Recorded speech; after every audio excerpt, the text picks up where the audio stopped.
নমস্কাৰ এই মুহূৰ্তত অসমৰ প্ৰত্যেকগৰাকী জনতালৈ দিবলৈ ওলাইছোঁ ডাঙৰ খবৰ। আজি হৈছে 2 জুলাই। আজি অসমৰ লাখ লাখ দুখীয়াসকললৈ কেইখনমান চৰকাৰী আঁচনিলৈ দিবলৈ ওলাইছোঁ ডাঙৰ খবৰ। তো যিসকল মানুহে ভিডিঅ'টোত ক্লিক কৰিছে অনুগ্ৰহ কৰি ভিডিঅ'টো স্কিপ নকৰি প্ৰথমৰ পৰা শেষলৈ চাই থাকিব, কিয়নো এইটো ভিডিঅ'ৰ মাজত PM কিষাণ আঁচনিৰ 20 নম্বৰ কিস্তি 2000 টকাৰ পৰা আৰম্ভ কৰি PM বিশ্বকৰ্মা আঁচনিলৈ কেইখনমান গুৰুত্বপূৰ্ণ খবৰ আপোনালোকক প্ৰদান কৰিম। অনুগ্ৰহ কৰি ভিডিঅ'টোত ক্লিক কৰিছে যদি ভিডিঅ'টো স্কিপ নকৰি প্ৰথমৰ পৰা শেষলৈ চাই থাকিব।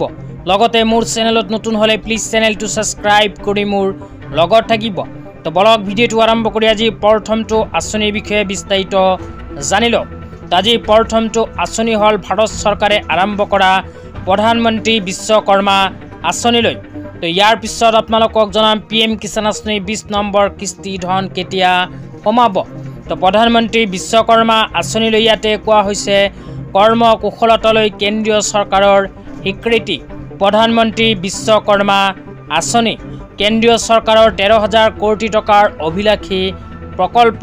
তাৰপিছত আৰু কি লিখা আছে, কেনেকৈ আবেদন কৰিব পাৰিব, কোনবোৰ মানুহে আবেদন কৰিব পাৰিব, সবিস্তাৰে আপোনালোকক জনাই দিছোঁ। তো আবেদনৰ ক্ষেত্ৰত কোৱা হৈছে নিকটৱৰ্তী ৰাজহুৱা সেৱা কেন্দ্ৰত গৈ কৰিব লাগিব পঞ্জীয়ন। 2 নম্বৰত কোৱা হৈছে হিতাধিকাৰীসকলক প্ৰধানমন্ত্ৰী বিশ্বকৰ্মা প্ৰমাণ পত্ৰ আৰু পৰিচয় পত্ৰ প্ৰদান কৰিব এইখন আঁচনিৰ জৰিয়তে। 3 নম্বৰত কোৱা হৈছে আঁচনিখনত আবেদন কৰাৰ পিছত দক্ষতা বিকাশ আৰু প্ৰশিক্ষণ চৰকাৰৰ ফালৰ পৰা প্ৰদান কৰিব।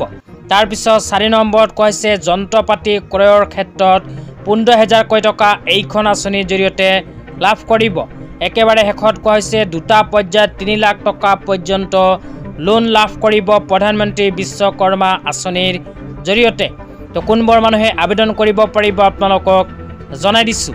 ইয়াতে লিখা আছে কাঠ মিস্ত্ৰী, নাও নিৰ্মাতা, অস্ত্ৰ নিৰ্মাতা, কুমাৰ, হাতুৰী আৰু সঁজুলি নিৰ্মাতা, তলা নিৰ্মাতা, সোণাৰী, মৃৎশিল্পী, ভাস্কৰ্য শিল্পী, লগতে কোৱা হৈছে মুচি বা জোতা চেণ্ডেল নিৰ্মাতা, ৰাজমিস্ত্ৰী, ঝুৰি মেট ঝাৰু নিৰ্মাতা, পৰম্পৰাগত পুতলা আৰু খেলৰ সামগ্ৰী নিৰ্মাতা, নাপিত, মালা নিৰ্মাতা, ধোৱা নিৰ্মাতা, দৰ্জী, মাছ ধৰা জাল নিৰ্মাতা।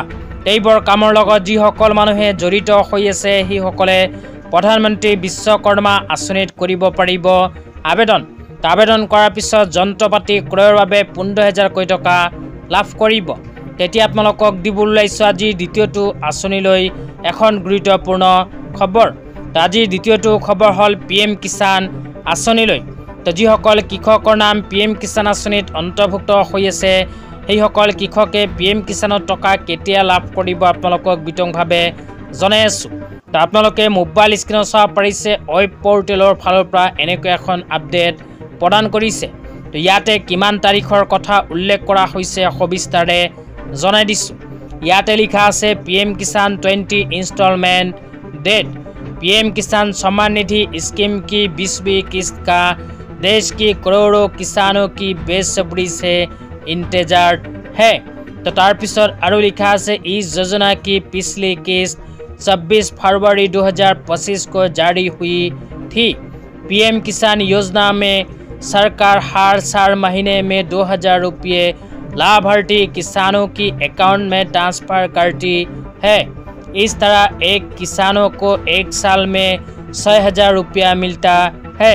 योजना की 20वीं किस्त कब जारी होगा इसके बारे में अभी कोई आधिकारिक घोषणा नहीं हुई है, लेकिन माना जा रहा है कि जून की आखिरी हफ्ता या जुलाई की पहले हफ्ता में इस किस्त जारी हो सकती है। तो ইয়াতে কোৱা অনুযায়ী যিসকল কৃষকৰ নাম PM কিষাণ আঁচনিত অন্তৰ্ভুক্ত হৈ আছে সেইসকল কৃষকক প্ৰতি বছৰে ভাৰত চৰকাৰে প্ৰদান কৰে 6,000 টকা।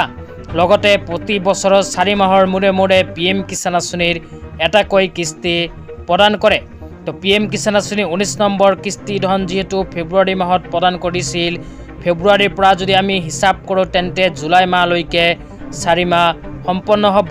তো ইয়াতেও লিখা আছে জুলাই মাহৰ প্ৰথম সপ্তাহতে PM কিষাণ আঁচনিৰ 20 নম্বৰ কিস্তি 2,000 টকা কৃষকসকলে নিজৰ বেংক একাউণ্টত লাভ কৰিব পাৰে। তো